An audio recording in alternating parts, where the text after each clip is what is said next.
Okay, guys, so with this one, the only reason it looks a little bit tricky is because it's in the wrong order.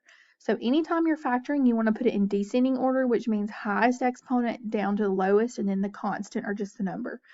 Um, so this x squared is first. Okay, that's the highest exponent. Then we have the negative 10x, and then the plus 25. Okay, so once you do that, then your problem is easy to factor. It has three terms. There's no GCF, and there's no number in front of x squared. So we can go ahead and factor this. What multiplies to give us x squared is x times x.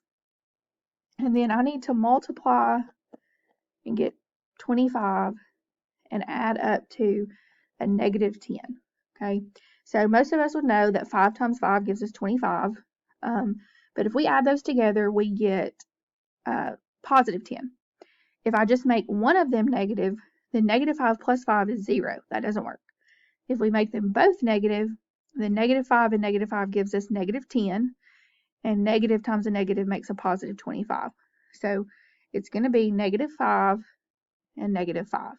Okay, you can write your answer like that. That's fine.